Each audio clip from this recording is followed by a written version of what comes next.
What's going on, everyone? Jeremy here from The Quartering, and I've absolutely avoided making videos on this topic because I'm not a doctor, I'm not an expert, and I didn't want to add my opinion to what was already a highly emotional situation, full of fear and unknowing. If we're all going to be stuck inside, though, my opinion is there isn't a better time for this to happen between Netflix, Hulu, Disney Plus, the best video games on the planet. Whether you play a Nintendo Switch, Xbox, PlayStation 4, PC, whether you play retro consoles, whether you're a binger of TV shows, you're watching. I'm getting caught up on X-Files and Brooklyn Nine-Nine right now. Whether you're into hobbying, like maybe you have a sweet Ghostbusters Lego house to build up. But I'm actually going to break my rule. I'm going to talk about it, and I'm going to do so without fear of any negative monetary factors, because I'm lucky to have a sponsor, and I'm going to put them in this video because I'm going to talk about protecting yourselves, and this sponsor is here to help you protect your PC. Huge shout out to this video sponsor, Total AV. You know, as all my fellow YouTubers seem to be in an unending defense against various cyber attacks, including malware, viruses, and phishing URLs, it made me think about just how important it is to have an antivirus still in 2020. These things affect all users of all computers and smartphones. In fact, many Mac users still feel like they're totally immune to that when a recent report shows a nearly 260% increase in viruses and malware directed specifically at Mac computers. What is spyware? Well, along with malware and phishing URLs, they are the most common kind of threat you'll face. They secretly record your activity, harvest your data and personal information, and surfing habits. They run in the background quietly, which is why you need an antivirus suite. Total AV protects you against all of these things. For you, the Quartering subscribers, you can get a huge 80% off the 1-year premium package, which includes a VPN on up to 3 devices. Make sure you protect your PC or Mac today by getting Total AV now through the link in the description or pinned comment below. All right, so how about I start with some practical thoughts? A lot of people are worried about, I'm not going to make the toilet paper meme. What I am going to talk about, though, is disinfecting your workspace. And a lot of people are concerned about running out of antibacterial spray or hand sanitizer. What a lot of people don't know is you can make your own out of stuff like this, just isopropyl alcohol. There are various recipes out there that you can do. If you really don't care, you can just put this in a spray bottle and go hard. You know, the human touches our face an average 16 times an hour. And that's how everything's getting spread. Hand-to-hand contact isn't necessarily spreading it, but then once you take that hand and you rub your face, that's how you get sick. And, you know, the thing is, you could take something like this, mix it with a little aloe vera gel and maybe some tea tree oil and create your own. You can use a spray where you take this and you take glycerin or glycerol, hydrogen peroxide, distilled water in a spray bottle. So if you're worried about not being able to disinfect your workplace or your workspace because Lysol sold out or whatever, you can make your own and make it actually quite cheap.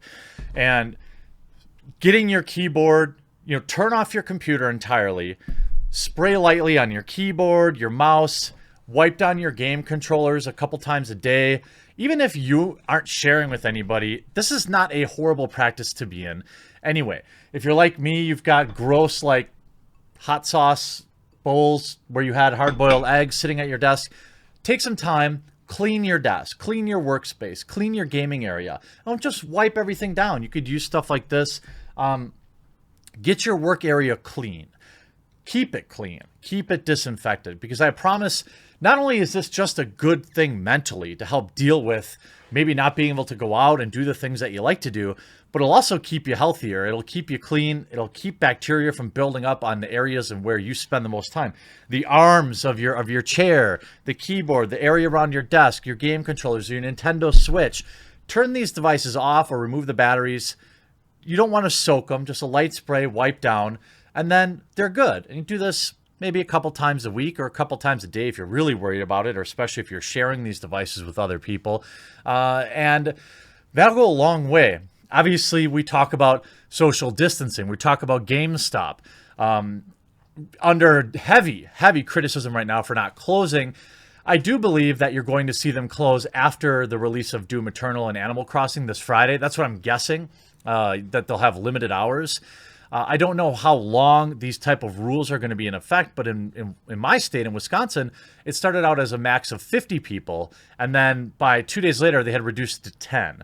And with that, I lost a lot of my hobbies, a lot of the things that I blow off steam. My bowling league got canceled. My darts league got canceled. Into Thursday. But these are things that I had to blow off steam. When you work a full-time job and you do YouTube, you build up a lot of stress. And these are ways that I would relax. Just like, you know, my version of bowling, you have it. As I touch my face again. Once you think about touching your face, you can't stop. But I had bowling, darts, you know, you may have had similar things. So what do we do now? Well, keeping your workspace clean, organizing your video games, cleaning your video games, you know, the cases and things like that. These are good things that you can do, not just from a mental standpoint, but also the biological one. We can see just yesterday it was reported gaming usage up 75% amid the outbreak, Verizon reports. Video streaming has also seen a bump up 12% during peak usage hours. As the outbreak continues to spread and citizens have been encouraged to self-isolate, many are turning to gaming as they are kept indoors during the situation. According to Verizon, U.S. media usage during peak hours has gone up 75% since the quarantine first went into effect last week. Meanwhile, video streaming has also increased by 12%. Overall, web traffic is up nearly 20%, but social media usage was flat. Isn't that interesting? We're choosing to spend our time playing video games and not wasting it on Facebook and Twitter, which I'm proud of all of you. I'm very proud of all of you. As we see more and more individuals work from home and students engage in online learning, it's a natural byproduct that we would see an increase in web traffic and access to VPN. Perhaps the one you signed up for today. And as more entertainment options are canceled in communities across the United States, an increase in video traffic and online gaming is not surprising. That's another thing we're seeing, right? Basically, every major movie release is being canceled or pushed back. All of our sporting events are being pushed back. These are sources of entertainment that millions of people relied on that are now being removed. So, you know, maybe if you can't meet this week, for example, to play your D&D game, something that you used to look forward to, how about organizing it on Discord and using it that way, or organizing it on something like the Roll20 app? This is something, although it seems odd,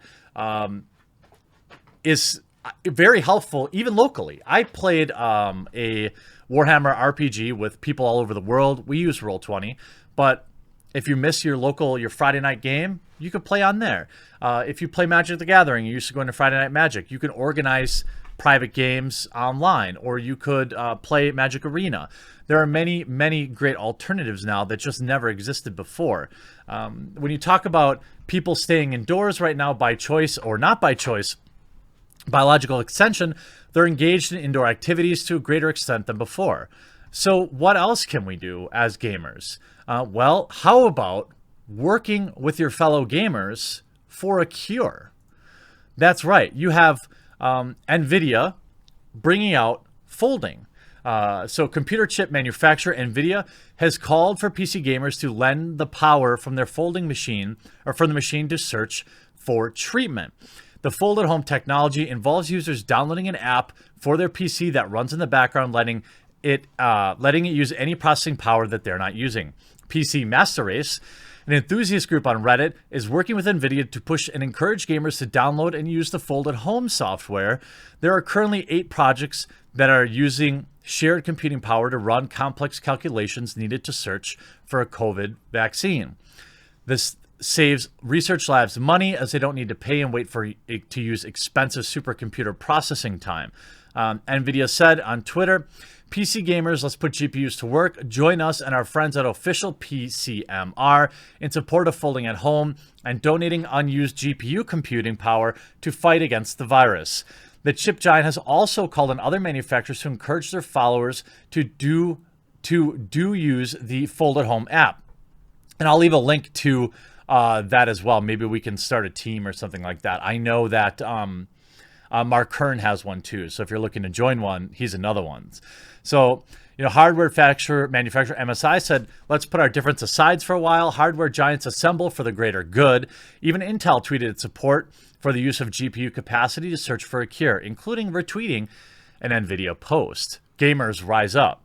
Folding at Home has been running more than 20 years and has been used for a host of scientific experiments involving a large amount of information. It runs an app on a computer in which the machine when it's idle, it uses the processor to crunch through data to find a cure for the virus, or in the past, hunt for aliens. So researcher John Chodra says the initial wave of projects focused on better understanding on how the virus interacts with the human, the ACE2 receptor required for viral entry into the human host cells. It also looks at researchers might be able to interfere with them through the design of new therapeutic antibodies and small molecules that might disrupt the interaction. Just a good thing. Just gamers versus the bug. Gotta love it. And on a personal note, I'm here for you. Many of you write me emails to thequartering@gmail.com. I might not always reply, but I always read them. And if you need someone to talk to, The Quartering has a Discord server that I almost never use, but I'll leave a link in the description below too. I'm not in there very often, but many of my viewers go in there. There's exclusivelygames.com. That has a forum and also a Discord server where you can talk to fellow gamers or other people interested in hobbies, technology, things like that. I think it's important that while we have these awesome technological tools that we've never had before, that we also work together to stay human and understand that our fellow gamers and humans, some of them might be going through a really stressful time right now, especially people that are hourly. My wife is about to get furloughed. My dad just called me. He got furloughed for 4 weeks, unpaid.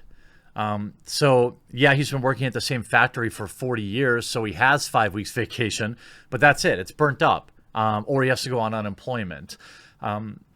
Bartenders, waitresses, servers, these people immediately stopped making money, and they're going to be a little more stressed out than normal. Video games are a great way to connect, but I think it's important to, when possible, extend a little bit of humanity through all those bleeps and bloops. I hope you enjoyed this video. We'll talk to you again real soon.